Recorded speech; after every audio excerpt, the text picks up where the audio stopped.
All right, you greedy bastards.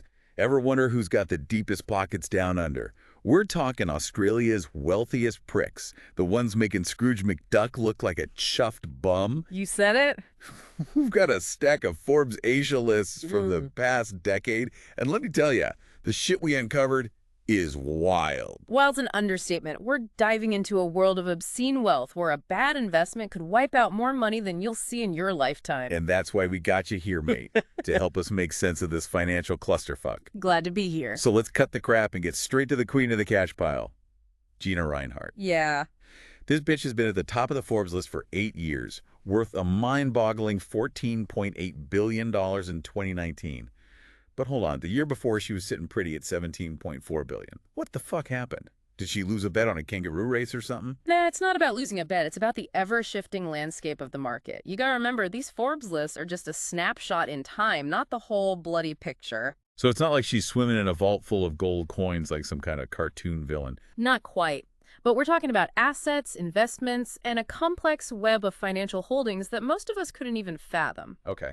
$1 billion swing might be a rounding error for someone like Gina Reinhardt. Jesus Christ. Talk about fuck you money. All right, let's move on to someone who didn't start with a silver spoon shoved up their arse. Okay, sounds good.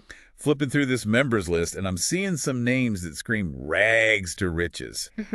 Like this bloke. Member's name. Interesting. Started with fuck all, building brief description of successful venture from the ground up. Now he's worth billions. See, the Aussie dream is alive and kicking. And what's fascinating about Member's name is that he actually says specific detail about their business ventures that is unusual or intriguing. It's a testament to the fact that sometimes the most unexpected paths lead to extraordinary wealth. Damn right. So you don't need to be born with a platinum pacifier to make it big. Just gotta hustle and have the balls to take a risk. But speaking of risks, let's flip over to the former members list. These are the poor bastards who were swimming in cash a few years back, but have somehow fallen off the billionaire bandwagon, like this one. Name. Worth billions, then poof, vanished. What the hell happened? Did they piss it all away on hookers and blow?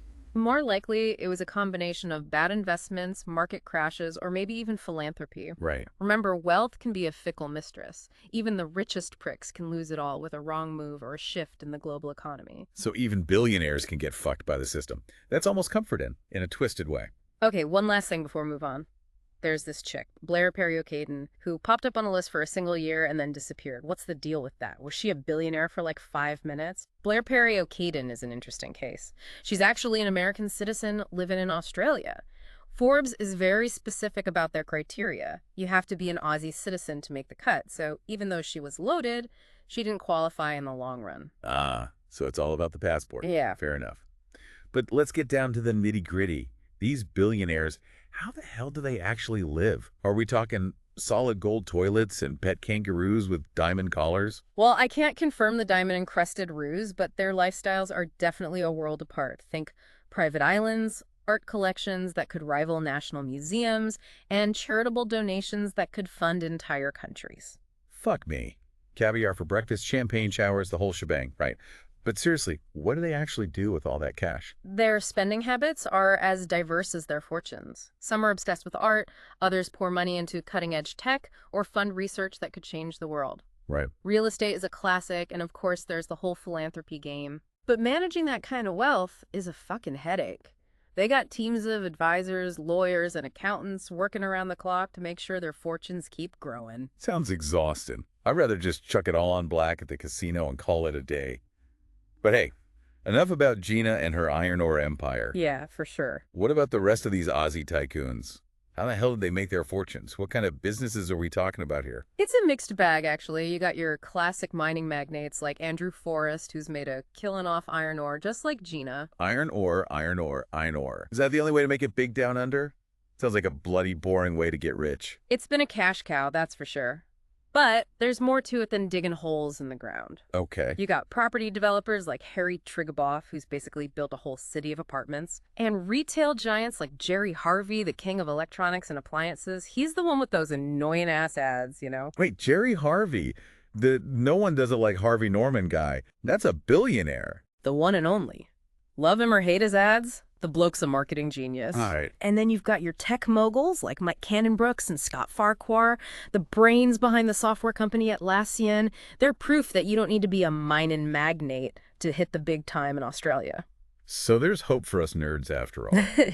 But I'm noticing a trend here. Yeah. A lot of these billionaires seem to be self-made. Yeah. They didn't inherit their fortunes, they built them from scratch. Is that an Aussie thing? There's definitely a strong entrepreneurial spirit down under, a willingness to take risks, try new things, and work your arse off. Yeah. It's a land of opportunity, mate. If you've got a good idea and the balls to go for it, you can make it big here. Sounds like the American dream, but with more sunshine and less gun violence. But let's talk about the flip side of that coin. Okay. The billionaires who lost their fortunes. What went wrong? Bad luck, bad decisions. Or maybe just a shitload of bad karma. It's usually a cocktail of factors. Markets change, industries rise and fall, technology becomes obsolete. The billionaires who fail to adapt get left behind, eating dust while the world moves on. So it's survival of the fittest, even in the billionaire jungle. Adapt or get fucked. Exactly. But sometimes it's more than just bad luck. Some of these blokes make disastrous investments, get caught up in scandals, or just lose their drive. Remember Clive Palmer? Went from mining magnate to political hopeful to, well, let's just say his career took a nosedive. Yeah, some of these stories are like watching a slow-motion train wreck. Yeah. But you know what I find fascinating? The psychological impact of all this wealth. What does it do to a person to have billions of dollars at their disposal? Do they lose touch with reality? Do they start bathing in champagne and wiping their arses with $100 bills? I haven't personally witnessed any champagne baths, but the psychological effects of extreme wealth are definitely a topic of debate. Yeah. Some experts argue that it can lead to isolation, Right. a disconnect from the everyday struggles of us mere mortals. You mean like not having to worry about whether you can afford smashed a vol on toast? Exactly. But it's not always a negative thing. Plenty of billionaires use their wealth for good funding charities, supporting the arts, trying to solve the world's problems. So it's like having superpowers. You can use them for good or evil. But let's be real. Most of us would probably struggle to resist the temptation of a diamond-encrusted kangaroo or two. I can't say I disagree, but the real question is, what would you do with $1 billion? Tough one.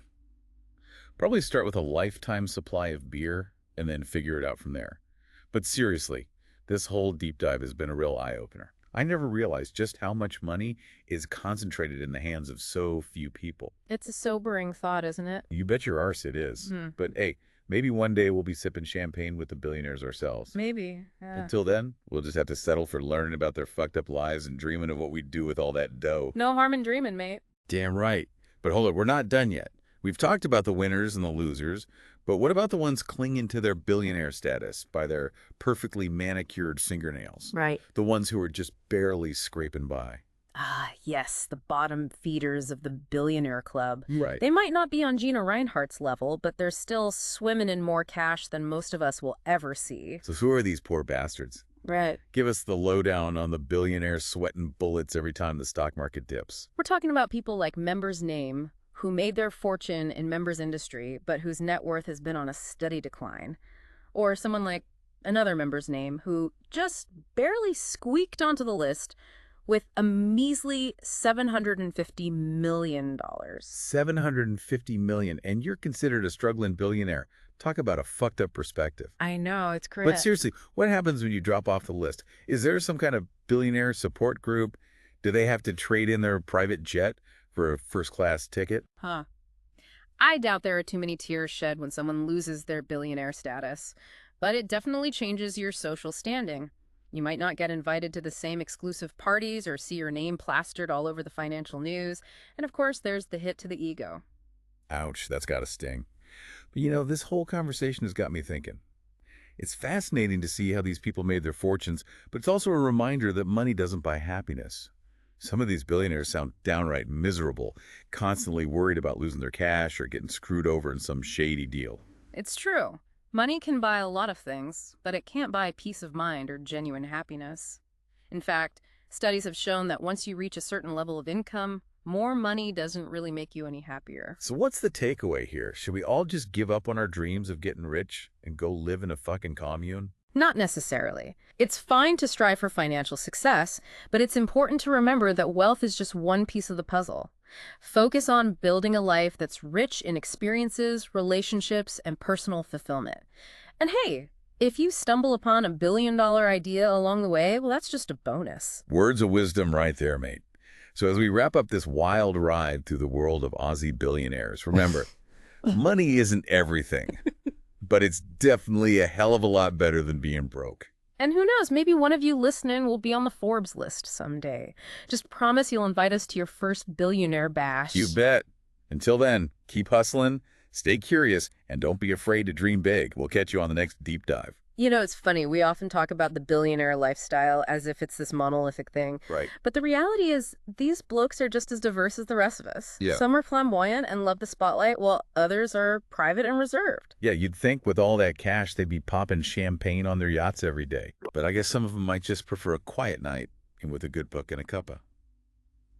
Speaking of quiet nights, Yeah. what about the ones who manage to stay under the radar for so long? Are there any Aussie billionaires we haven't even heard of? Well, absolutely. There are plenty of stealth wealth individuals in Australia, people who've made their fortunes quietly through family businesses, property investments, or just plain old savvy deal-making.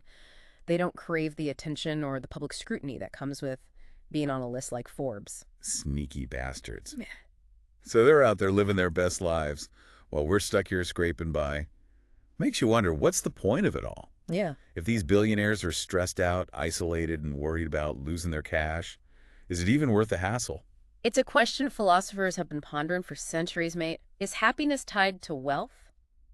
Or is it something deeper? Something that can't be bought or sold? Deep shit, man.